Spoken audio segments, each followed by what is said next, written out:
Pour moi, c'est un vrai confort parce que je sais où passe mon énergie, je sais comment est-ce que je vais mesurer mon énergie et ce que je vais faire à l'instant T. C'est vrai qu'on devrait tous le faire parce que on pense, pour la plupart d'entre nous, je pense, à traquer nos dépenses en termes d'argent. Et pourtant, le temps est une ressource encore plus rare, donc on devrait aussi traquer où passe le temps.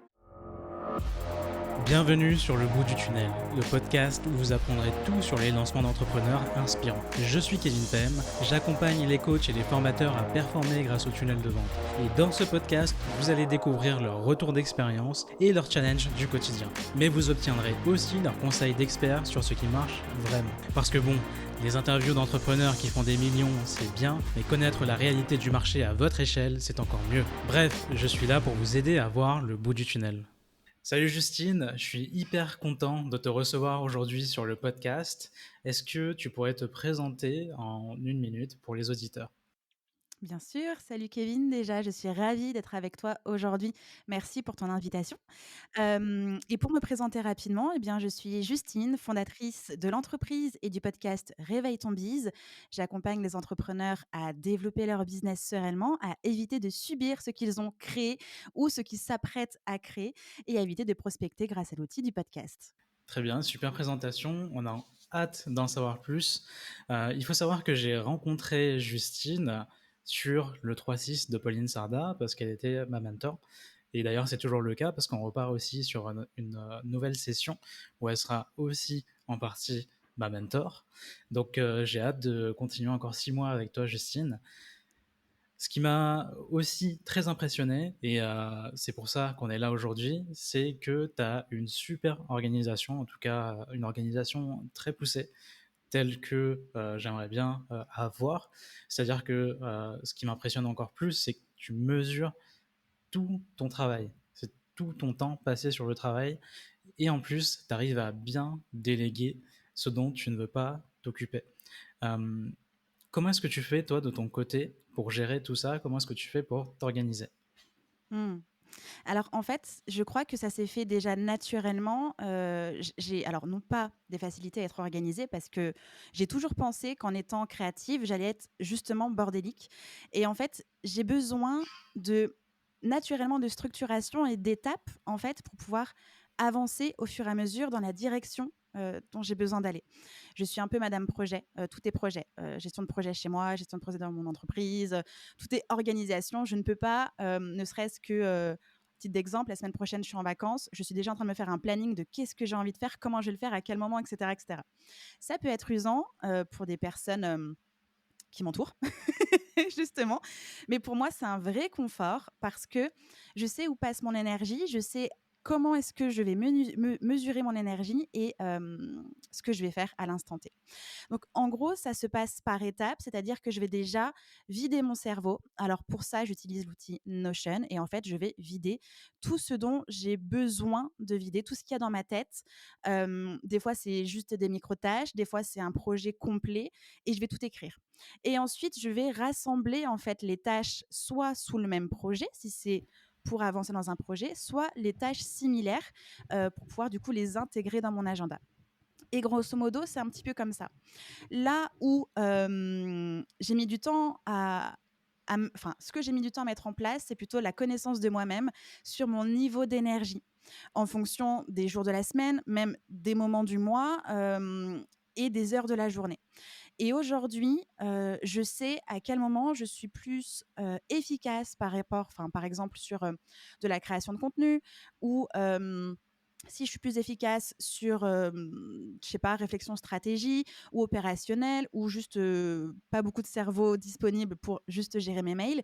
Et en fait, comme maintenant je me connais et je sais ce que j'ai envie de faire au moment où j'ai envie de le faire, et bien en fait, c'est hyper simple pour moi de placer ça directement dans mon agenda et d'avoir une semaine, presque une semaine type, même si c'est jamais vraiment identique, mais en tout cas d'avoir vraiment des choses dédiées dans un temps précis parce que je sais que c'est pour moi comme ça que ça fonctionne le mieux. Ok, donc on revient un petit peu sur la notion de se vider le cerveau, Mmh. parce que c'est vrai que bah, souvent on va se laisser encombrer un petit peu avec toutes ces pensées. On va avoir des super idées, on va les garder en tête et puis finalement on va les oublier. Et surtout, des fois, on va pas noter des tâches urgentes, importantes, etc. Et finalement, on va, pareil, enfin, je pense pas les oublier, mais en tout cas, on va laisser ces tâches nous paralyser un petit peu parce que du coup, ils s'accumulent et ça pèse un petit peu. Euh, Comment est-ce que tu fais, toi, concrètement, pour vider ça? Est-ce que, par exemple, je prends un exemple concret, je suis dans la rue, des fois, je vais avoir des idées. Je suis en train de faire des courses, je vais avoir des idées business. Est-ce que tu as quand même Notion sur ton portable et tu as un petit raccourci où tu vas quand même rentrer toutes ces données-là à n'importe quel moment ou tu gardes ça à un moment précis de la semaine? Les 2. Alors, une fois par mois, je prends 1 heure de mon temps pour vider tout ce que je pense faire ou j'ai besoin de faire dans le mois. Donc là, c'est vraiment une opération à cerveau ouvert. Je vide tout, comme ça, en vrac. Après, au fil de l'eau, j'ai toujours mon Notion sous la main, donc soit sur mon ordinateur, soit sur mon iPad, soit sur mon téléphone. Et j'ai une base de données notes et idées. Et à l'intérieur, en fait, je glisse, enfin, je note tout ce qui me passe par la tête. Et des fois, comme je suis une nana de l'audio, j'aime beaucoup en fait faire des notes vocales dictaphone directement. Donc bah, j'ouvre mon téléphone, je fais une note dictaphone et par contre je me note dans le Notion genre écoutez la note de telle date. Parce que des fois il y a des choses qui sont plus je sais pas si ça t'arrive, mais des fois, on réfléchit à voix haute et c'est comme ça que se structure la pensée et qu'en fait, en découle une bonne idée ou une idée que tu as envie de mettre en place. Parce que des fois, les idées sont pas toutes bonnes. Et donc, du coup, je parle à mon téléphone, j'enregistre dans mon dictaphone et je note dans Notion, pense à écouter cette note-là. Parce que bah, des fois, ça dort. Et ça, c'est un réflexe que j'ai eu en voyant mon compagnon faire parce que lui, il est artiste, auteur, compositeur et interprète. Et en fait, je l'ai toujours vu faire des top lines, donc des mélodies, enregistrées comme ça très rapidement sur son dictaphone ou, je sais pas, enregistrer genre quelques paroles d'un couplet ou un refrain. Et j'étais là, genre, bah oui, évidemment, c'est super efficace. Au lieu de prendre ton téléphone, de noter comme ça, d'essayer de faire des phrases à peu près cohérentes. Non, là, tu vides juste, tu ne penses plus à rien, c'est mis de côté. Et par contre, après, il faut penser qu'il faut récupérer cette idée-là. Donc, c'est vraiment comme ça que je fonctionne. 1 heure par mois pour vider le cerveau. Ensuite, placer dans mon planning ou ma to-do list avec, du coup, le temps estimé, l'urgence de cette note, en tout cas de cette tâche que je pense faire, si c'est rattaché à un projet ou non. Comme ça, je mets tout dans mon ultime to-do list. Et sinon, au fil de l'eau, et une fois par semaine, le jeudi en fin de journée, je clean tout, ma boîte mail, dossier de téléchargement, les trucs un peu enfouis dans le drive, etc. Et je reprends ces notes-là et je les place quelque part. Ou alors, je laisse de côté dans notes et idées en me disant, c'est pas encore suffisamment mûr, peut-être qu'il me faut un peu plus de réflexion. Je reviendrai dessus bah, du coup la semaine prochaine. Ok, et c'est intéressant, c'est des choses que j'ai déjà essayées, mais j'arrive pas à aller au bout, je t'avoue. Par exemple, les notes vocales, c'est quelque chose que j'ai essayé de faire. J'ai une conversation avec moi-même sur WhatsApp, parce que j'ai deux téléphones, j'ai un téléphone pro et perso. Et quand j'ai mon téléphone perso, par exemple, je sais pas, sur le trajet pour aller à la salle de sport, des fois je vais avoir une idée, je vais m'envoyer une note perso en vocal, mais c'est oublié quoi. Je pense qu'il y a des dizaines ou des vingtaines de notes comme ça qui ont été oubliées. Comment est-ce que tu Ok. fais pour t'en rappeler concrètement? Alors déjà, moi, j'utilise pas les notes vocales WhatsApp parce que justement, tu peux pas titrer. Alors que quand j'enregistre dans mon dictaphone, je mets un titre, note Ah oui. sur ce truc ou idée sur ce truc. Et ensuite, comme je sais que dans mon planning, j'ai ma routine de cleanage intégral de mon business, de mon ordi, etc., je sais qu'il faut que j'aille voir à l'intérieur de mon dictaphone ou de ma base de données notes et idées pour bah, donner une existence ou non à ce truc que j'ai eu en tête. Ok, ok. Très intéressant. Bah, il faudrait que je teste ça, que je me fixe un petit créneau pour faire cette petite maintenance un petit peu. Et Mhm. ouais, ça, je note pour de tester après mon lancement. C'est une vraie routine à mettre en place, hein. C'est comme quand tu fais ta routine DM Instagram, c'est comme quand tu fais ta routine prospection ou j'en sais rien. C'est exactement la même chose. C'est une routine à intégrer. Et si tu veux qu'elle existe réellement, eh bien, il faut qu'elle existe concrètement dans ton planning, dans ton agenda. Sinon, bah, en fait, ça passe à la trappe. Très bonne remarque, très bonne remarque. Exact. Enfin, je Je les mets un maximum aussi dans mon agenda. Je fais pas mal de time blocking dans Google Agenda, mais c'est vrai que je vais pas respecter 100% des blocs que je vais mettre du coup dans cet agenda. Il y a un truc qui m'intéresse encore plus quand même, et une question, je pense, qui va être assez intéressante, c'est que tu arrives à bien limiter ton temps de travail. En tout cas, tu m'avais partagé un moment un rapport Toggle Track, Mmh. où je crois que tu étais à peut-être 25-30 heures. Et c'est une question que je voulais te poser sur cet épisode.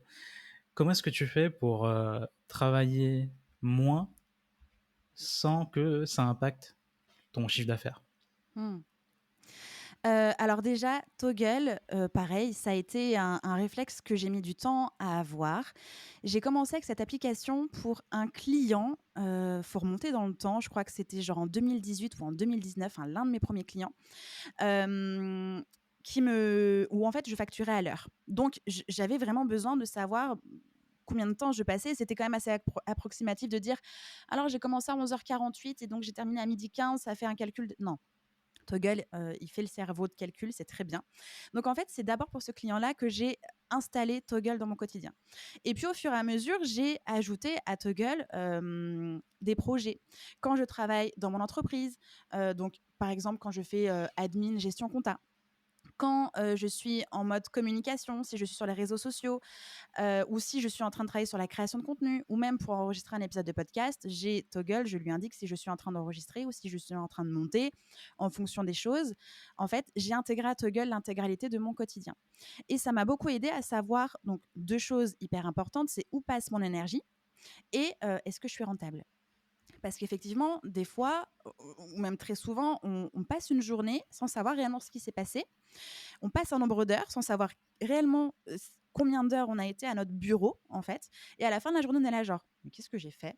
Je suis fatiguée, mais j'ai l'impression que ça fait qu'une heure que je suis là, je sais pas ce qui s'est passé, je suis fatiguée. Et en fait, tu te rends compte que tu as passé 12 heures derrière un bureau et tu ne sais pas ce que tu as fait. Moi, de pouvoir traquer, en fait, mon temps, la chose sur laquelle je suis en train de travailler, m'aide aussi à faire un rapport sur est-ce que ce projet se développe. À titre d'exemple, quand je gérais mon premier podcast Justin Tunes, donc un podcast sans objectif financier, purement passion, ça me prenait quand même 2 jours de travail par semaine. Ça s'est hyper bien développé parce que c'était 2 jours de travail par semaine, mais comme c'était pas un projet lié à mon business, c'était 2 jours en moins de travail sur mon business. Donc, dès lors que j'ai su où je passais le plus de temps sur ce projet-là, qu'il fallait que je puisse récupérer une partie de ce temps-là pour pouvoir continuer de travailler dans mon entreprise et avec mes clients et augmenter mon chiffre d'affaires, etc., bah, j'ai pu voir que bah, y avait certaines tâches que je pouvais déléguer et j'ai pu aussi voir que ce projet s'était carrément bien développé parce que j'y passais 2 jours. A contrario, si j'ai passé 2 jours et qu'en fait, bah, ce projet ne roulait pas, et bah, en fait, ça me permet d'analyser c'est quoi les actions que je peux améliorer. J'y passe 2 jours de ma semaine. Pourquoi ça ne se développe pas? Et si jamais j'ai un projet que je souhaite développer et qu'en fait j'y passe que, je sais pas, 1 heure par semaine, et ben là, je peux me rendre compte que ce projet va être long dans le développement parce que je n'y mets pas le temps nécessaire. Donc ça aide à faire vraiment les ajustements et d'un point de vue rentabilité, bah, quand tu vois en fait tout ce que tu as timé au fil de ta semaine et que tu as ton bilan semaine et mois, tu prends ton chiffre d'affaires, tu le divises par nombre d'heures et tu te dis ok, bah là en fait j'ai travaillé beaucoup, j'ai pas gagné grand chose. Qu'est-ce qui se passe? Qu'est-ce qu'il faut que j'améliore? C'est vrai qu'on devrait tous le faire parce que on pense, pour la plupart d'entre nous, je pense, à traquer nos dépenses en termes d'argent. Et Mhm. pourtant, le temps est une ressource encore plus rare, donc on Et oui. devrait aussi traquer où passe le temps. Et au début, quand tu as dit, ouais, on passe 12 heures, on sait pas où est-ce que sont passées ces 12 heures, je pense que tu me décrivais parfaitement. Là, t'es rentré dans ma tête parce que c'est clairement des fois comme ça que je finis des jours de travail, Mhm. des journées de travail, et j'ai totalement l'impression des fois d'avoir rien fait alors que j'ai avancé sur plein de choses. Souvent, ça va être un bon mix de micro-tâches et peut-être pas assez de tâches plus deep work, on va dire. Parce que des fois, je traverse pas mal de périodes où je vais être un petit peu plus multitâche, même si c'est mauvais, Mhm. que en mode deep work concentré sur un seul truc à la fois. pendant des demi-journées. Et du coup, il y a une question qui me vient en tête là, c'est comment tu as fait pour que cette habitude reste? Parce qu'au Mmh. départ, c'était par obligation pour ce client, mais est-ce que c'est grâce à ça que tu as réussi à faire en sorte que ça reste, ou est-ce que derrière tu t'es un petit peu forcé à le faire pour tout le reste? Les 2. Hem, Obligation pour ce client-là, et ensuite les 2, c'est-à-dire que j'ai téléchargé l'application sur mon ordinateur et c'est un réel réflexe, c'est à côté de mon icône, boîte mail, Notion, Slack, et donc je démarre pas ma journée ou la tâche sur laquelle je bosse sans démarrer, Toggle. À titre d'exemple, là, le Toggle tourne, et donc je suis en mode communication, tu vois? Et pour rejoindre en plus la première question que tu m'as posée au niveau de cette gestion du temps, hem justement, comme je vois au fur et à mesure de la journée combien de temps j'ai travaillé, ça m'aide à me dire: «OK, donc là j'ai travaillé 5 heures. Est-ce que j'ai envie de tirer 1 heure de plus en fonction de ce que j'ai à faire encore, ou est-ce que c'est bon?» Et des fois, je m'arrête en disant: non, mais là ça fait déjà, 8h30 que je suis là, c'est bon, stop en fait. J'ai fait tout ce dont j'avais besoin de faire aujourd'hui. Est-ce que j'ai envie d'avancer? Oui ou non?» Bah, si c'est non, j'ai fait une bonne journée de taf, je suis très contente, c'est bon, ça tourne, et c'est comme ça en fait que j'ai pu aussi réduire mon temps. L'année dernière, à titre de comparaison, je travaillais 60 heures semaine, mais parce que j'avais Ah Just oui. in Tune, j'avais, mon podcast Réveille ton bise, Mova, mon programme d'accompagnement Réveille ton bise, des sessions individuelles, Live Mentor, je donnais des cours aussi en école, enfin c'était warzone complet, vraiment, et j'ai pu diviser ce temps par 2, déjà en me rendant compte de ce que je faisais, en éliminant des choses, en me remettant en mode focus, et puis du coup aussi, en mettant en place des systèmes, donc certaines automatisations, et en déléguant certaines choses. D'accord, et aujourd'hui, en moyenne, tu dirais que cette année, tu es à 30 heures par semaine? Entre 25 et 35 en fonction en fait, des semaines. Typiquement la semaine, de lancement, j'étais à plus, parce que du coup, tu es dans le contact avec les gens, tu fais plein de choses à la fois, toutes les stratégies que tu as mis en place, tu les rassembles toutes en version, condensée, accélérée, donc effectivement C'est tu ça. passes, enfin tu fais tout. Donc Mmh. là, j'étais plus autour des, je sais pas, 10 heures, 12 heures par jour. Mais sinon, si je regarde mon toggle d'hier, je crois que je me suis arrêtée à 6h30 de taf. Tu vois? D'accord, Donc très bien, donc ça tu arrives à limiter quand même à 35 heures. ouais, ouais, ouais, mais ça fluctue en fonction des urgences, mais globalement, oui, c'est une moyenne entre 25 et 35, pas plus. Je pense qu'on sera beaucoup à dire ici, comme ça, même sans mesurer, qu'on travaille plus de 35 heures, ce qui n'est pas forcément une bonne chose, hein, parce que en Mmh. France, on va beaucoup parler de mérite, parce qu'on travaille beaucoup plus, etc. Mmh. On est le pays du présentéisme, et même si on est freelance, je pense qu'on a tous eu au moins une fois un job salarié, même si c'était un job étudiant où du coup on devait être là pendant telle et Mmh. telle heure, hein, montrer Oui, qu'on travaillait, quoi. oui. Et moi, j'aimerais bien justement arriver à ce stade où je travaille que 25 heures par semaine, Mmh. et que ces 25 heures soient les plus productives possibles, pour que j'ai pas de manque de chiffre d'affaires, ou ne serait-ce que la peur de manquer de chiffre d'affaires, en fait. Mmh.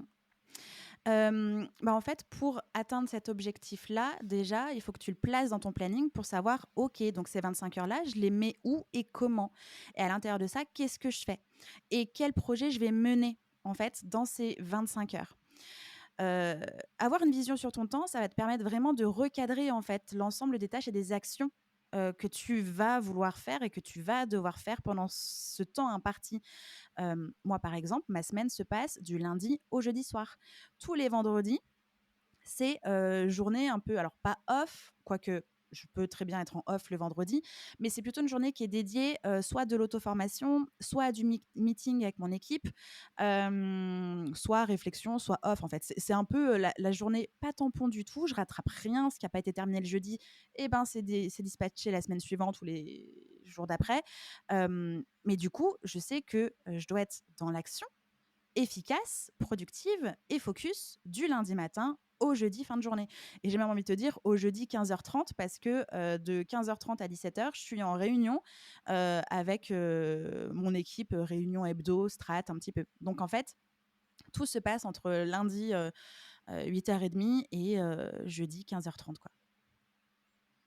OK, hyper intéressant. Enfin, moi qui ai du mal à déconnecter, enfin, vraiment à 18 heures le soir, des fois, bah, en ce moment surtout, je travaille jusqu'à 20 heures, voire des fois à minuit, parce que justement, je suis en lancement et qu'il y a des choses des fois qui se passent pas comme prévu. Mmh. Mais même en règle générale, on va dire toute l'année, j'ai du mal à déconnecter vraiment à 18h00. Des fois, ça va être 18h30, 19h. Des fois, je vais même traîner, essayer d'avancer un petit peu sur des trucs facultatifs qui sont même pas importants des fois. Ou... Bref, comment est-ce que tu fais toi de ton côté pour dire voilà, je déconnecte vraiment? Mmh.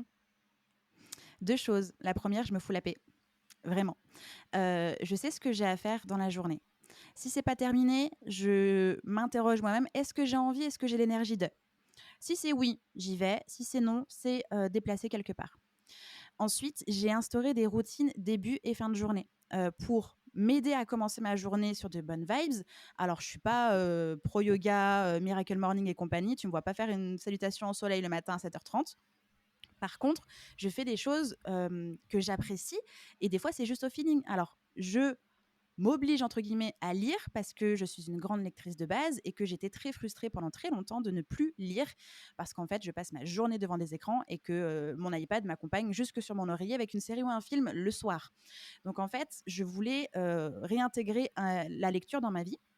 Du coup, en fait, en début de journée, j'ai 15 à 30 minutes de lecture, mais aussi en fin de journée, où j'ai 30 minutes, genre myself, où bah, je ne touche plus à mon téléphone, je pose mon cerveau, et parfois c'est difficile, mais de faire autre chose en dehors des écrans, ces 30 minutes de coupure-là m'aident en fait à débrancher. C'est comme si, en fait, tu te souviens, à un moment donné, quand tu as été salarié ou que tu as vécu dans des grandes villes, tu avais ce temps de transport en commun ou ce temps de trajet voiture pour te rendre d'un bout à l'autre de ton travail à chez toi. Ouais. Ce temps-là, en fait, tu n'étais pas encore en train de travailler, tu n'étais pas sur ton téléphone, tu n'étais pas sur tes DM Instagram, ni sur LinkedIn, ni rien du tout. Tu étais soit sur ton téléphone, dans le car, dans le train, ou j'en sais rien, en train d'écouter des podcasts, ou rien du tout, ou discuter avec quelqu'un, ou alors à ton volant en train de râler parce que c'est les embouteillages parisiens. Mais tu étais juste plus dans le travail. Eh bien, moi, je pars du principe que ce temps-là, qui était plus ou moins à toi et plus ou moins forcé, eh ben moi, je me le suis réattribué en faisant des choses que j'aimais. J'ai plus de temps de trajet. Et bien souvent, genre, je terminais ma journée, je tirais en longueur ma journée, genre, ah, j'ai encore ça, ah, mais j'ai pas répondu, ah, mais il y a ce truc, ah, il y a ce bidule. Et après, j'allais directement entamer mon autre vie d'humaine, de vider le lave-vaisselle, m'occuper du linge, préparer à manger, machin. Et en fait, j'avais pas de coupure. Et j'allais me coucher avec une tête, mais genre énormissime, parce qu'en fait, à aucun moment, j'ai eu ce break. Je me pose, je récupère là mon humanité, mon entièreté, mes envies, je l'avais pas. Donc en fait, je me suis vraiment intégrée dans mon planning une routine, 15-30 minutes le matin, 15-30 minutes le soir de coupure, comme si j'étais dans un bus, quoi. Ok, c'est vrai qu'on n'a plus ce moment-là. Mm. Moi, je l'avais jusqu'à il y a 3-4 ans. C'est vrai que c'était un moment où souvent j'allais sur YouTube, je rattrapais un petit peu une vidéo YouTube, Mhm. que ce soit une vidéo utile ou pas, mais c'est vrai que c'était mon moment à moi, du coup, avec ce temps de trajet. C'est vrai qu'on a Bien perdu sûr. ce moment-là. Mm. Aujourd'hui, ça va plus être la salle de sport, mais même en étant à la salle de sport, par exemple, moi qui fais de la muscu, on va avoir les temps de repos, et souvent, enfin, pendant ce temps de repos, je vais répondre à des messages sur Instagram, donc je travaille aussi en fait, alors que je devrais pas. Euh, Alors, c'est pas tu devrais pas, c'est pas une faute, c'est même pas une obligation de ne pas travailler. C'est juste qu'en fait, t'es pas du tout ancré entre guillemets dans le truc que tu es en train de faire et qui est censé te faire du bien en plus. C'est une activité qui te fait plaisir. Tu y vas pas pour travailler entre la poire et le fromage en fait. Donc tu laisses ton téléphone au vestiaire ou alors juste pour écouter de la musique et des podcasts ou j'en sais rien. Mais en fait, mets-toi un bloqueur d'application pendant le temps où tu es à la salle. j'ai un bloqueur, j'ai un bloqueur qui fonctionne bien en plus, mais pareil, comme Toggle Track, en fait, j'y pense pas. Je pense qu'il faut que je m'imprime un tracker d'habitude avec ces deux habitudes et que je les mette devant mon PC, que je le vois partout, que je me mette des post-it partout. N'essaye pas de tout changer comme ça du jour au lendemain. Commence à ancrer une habitude où tu sais que le bénéfice va être ton bien-être. Donc commence déjà à bloquer, tes applications pendant, tes sessions de sport. Et ensuite, quand tu as cette habitude-là, eh ben, tu ancres celle de Toggle si tu as envie de traquer ton temps, en te disant que bah, là, c'est juste pour me faire du bien, pour prendre soin de mon énergie et de mon entreprise. Pense aux Ouais. bénéfices positifs et pas à l'obligation de la contrainte. Là, c'est never. Tu vas jamais hacker ton cerveau, en fait. Tu vas toujours être un peu genre, ah, faut encore que je fasse ça, j'ai pas envie, c'est nul, tu vois. Imaginons que je suis dans 2 semaines là, dans 2-3 semaines, parce que du coup là, après mon lancement, je vais déconnecter un petit peu, je vais essayer de penser un peu moins au boulot. Mais j'ai envie de revenir à fond et essayer de commencer à instaurer, quelques changements pour aller dans la Mhm. bonne direction. Donc le premier truc que je veux faire, c'est vraiment, ce problème de temps, de gestion de temps et j'ai envie justement de tester Toggle à fond. Ce serait quoi ton conseil pour que j'arrive à m'y mettre et que surtout je m'y tienne, quoi? Hmm. Alors je dirais qu'en fait, l'outil est juste la béquille ou en tout cas la canne qui va t'aider à avancer. Avant d'utiliser l'outil, c'est déjà savoir, bah, tu vas revenir à fond, mais sur quoi? C'est quoi tes projets dans 3 mois? Sur quoi tu vas bosser concrètement? Crée tes projets, crée tes tâches, dispatche-les et une fois que tu sais où est-ce que tu vas, là tu times et donc du coup, tu vas pouvoir être focus. Toggle ne va pas t'aider à être focus réellement, même si, comme tu sais que tu as un peu ce truc qui te surveille un peu sur ton épaule, tu vas être sur la tâche que tu as décidé d'être. Mais c'est juste vraiment une béquille ou une canne pour t'aider à avancer, rien de plus. Donc, prends en considération que tu veux revenir au taquet, ok, mais pour faire quoi? Et aller où? De là, tu sors tes, je sais pas, ton gros projet et tes 2 projets, on va dire un peu, intermédiaires. Tu crées tes projets, tu mets tes tâches, tu les estimes en termes de temps, tu les mets dans ta to do, tu le mets dans ton planning et là, tu traques. OK, donc si je dois résumer, rétro-planning, Mmh. ensuite, le en gros, je définis mon rétro-planning, je vais placer mes tâches, au moment où je dois les faire et ensuite seulement je mesure. Tu utilises Notion? Je commence à être de moins en moins fan de Notion parce que OK. ça a tendance à devenir une usine à gaz de mon côté. Je l'ai un peu trop rempli dans tous les sens. Donc finalement, je pense que je préfère des petits outils par-ci par-là. Par exemple, je suis reparti sur un outil simple pour les tâches, c'est Todoist. Mmh. Pour ma vision, c'est sur un Google Sheet et pareil pour un rétro-planning. Par contre, pour le rétro-planning, j'utilise Notion. J'ai bien aimé la fonctionnalité avec la timeline. Du coup, c'est pas Mmh. mal. OK. Je te pose cette question-là parce que moi, Notion, c'est un vrai appui et justement, passé un temps, j'étais là genre: «Waouh, c'est un peu le bazar et tout», mais en fait, Notion est censé être une extension de ton cerveau pour soutenir, en fait, ta pensée, tes actions et ce que tu as besoin de faire. Donc, il doit être construit en fonction de ça. Hem, Grosso modo, moi, mon Notion, j'ai une page principale, home business, tu vois? Et en fait, sur toute cette home, j'ai, une vue to do du jour seulement. Je ne vois que ce qui se passe aujourd'hui. Ensuite, j'ai une vue production de contenu du jour, du genre, parce que vu que je batch mon contenu, bah, des fois, j'oublie, ce qui est censé être en ligne. Donc des fois, j'oublie le repartage en story ou d'en parler ou et cetera. Donc je sais ce qui est publié aujourd'hui. J'ai une vue sur mon agenda, Google Agenda. Et ensuite, j'ai, on va dire les pôles de mon entreprise, donc le pôle communication et cetera et aussi une page database et c'est tout. C'est tout. Et si tu veux, ma to-do, alors c'est une master to-do ultime, mais j'ai mis en place, on va dire, deux choses dans cette to-do. Un dossier, grosse to-do, par exemple, tu vois, là ce matin, je travaillais sur les goodies pour mes clientes. Donc j'ai mis une to-do goodies et des sous-tâches. Et ensuite, j'ai dispatché ça. Donc en fait, c'est pas une machine à gaz, c'est vraiment, c'est là, point barre. Et si tu veux, cette to-do, elle est raccrochée aussi à un projet. Par exemple, là, je vais travailler prochainement sur mon lancement de Mova pour mi-février. Donc là, ce que je vais faire, je vais ouvrir un projet lancement avec toutes les tâches qui sont censées être faites pour le lancement. Et ensuite, j'ai plus qu'à timer, dater, et ça va s'inscrire dans ma to-do au jour où je l'ai décidé. Et c'est tout. Enfin, c'est tout. C'est pas une machine à gaz. Il n'y a pas besoin de créer un truc énormissime. Le mieux, c'est peu de bases de données avec des filtres et des propriétés. Mais je te ferai un ocean tour, je te montrerai l'envers du décor. Ça marche, avec plaisir. Pour ceux que ça intéresse, on vous fait un récap de tous les conseils, les précieux conseils que nous donne Justine en description. C'est hyper intéressant comme discussion, j'ai envie de prolonger ça, de parler de délégation aussi, mais je pense que ça attendra un prochain épisode Prochain parce que épisode? ça risque d'être plus long, parce que même si c'est un sujet complémentaire, c'est un tout autre sujet, Mmh. parce qu'on pourrait parler de comment bien déléguer, quel budget, etc. Donc Mmh. je pense que je te réinviterai encore une fois. Avec grand plaisir. On arrive à la question signature du podcast. Demain, tu fais tes valises pour partir 1 an, te déconnecter à 100%. Il te reste 1 minute pour partager un conseil utile à tes clients. Ce serait quoi? Alors déjà, je partirai pas. Je prendrai cette année sabbatique-là pour construire, mon environnement et ma vie. Alors grosso modo, c'est pas que j'aime pas voyager, c'est qu'en fait, là, j'ai plutôt envie de construire une vie personnelle plutôt libre, indépendante et autonome. Donc d'avoir ce temps de chercher mon terrain, de construire ma maison, de mettre en place tout ce qu'il est possible de mettre en place pour être autonome. Donc tout ce qui est lié l'eau, l'électricité, l'alimentation, tout ça.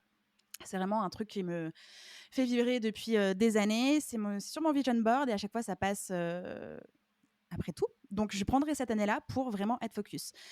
La minute qui me resterait, pour les personnes, qui nous écoutent, ce serait en fait, hem, si vous sentez que quelque chose coince ou, qu'il y a un peu un point de douleur, mais pas forcément un point de douleur vraiment grave, mais en tout cas que dans votre vie, il y a quelque chose qui coince, hem, posez-vous pour réfléchir à ce que vous pouvez changer immédiatement. C'est vraiment, voilà, il y a un truc qui est pas ouf, il y a un truc qui tourne pas rond.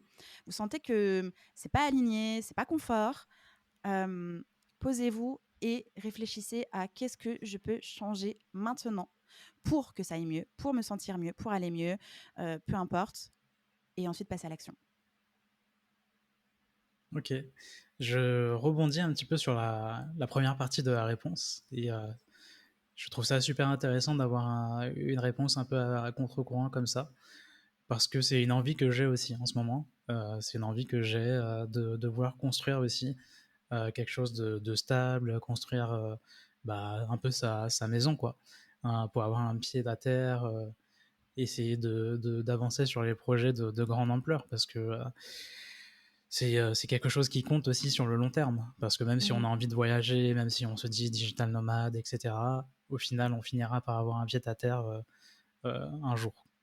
Donc moi aussi j'ai cette envie-là et je trouve ça cool que tu en parles aussi, parce qu'on parle un peu trop souvent de voyager quand on parle de business en ligne, etc.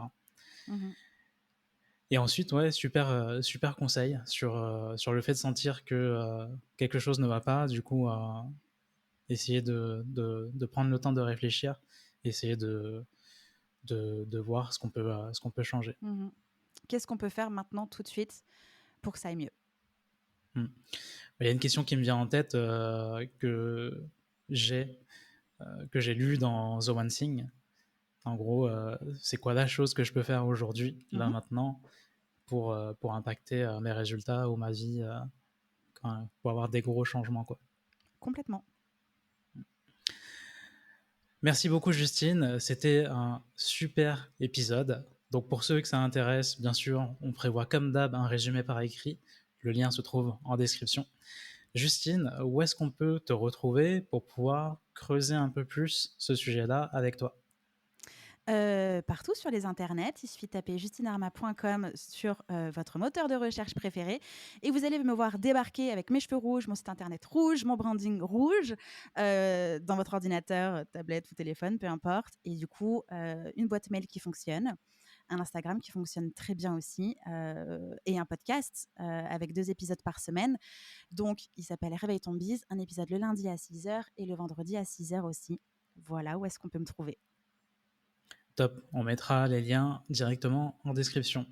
Merci beaucoup pour Merci. ton intervention, Justine, et puis à très bientôt. Merci à toi. Bye bye. Salut. Rendez-vous en description pour télécharger le récap de cet épisode avec les conseils actionnables. Si cet épisode vous a plu, n'hésitez pas à me le faire savoir et à le partager. Et surtout, lancez-vous.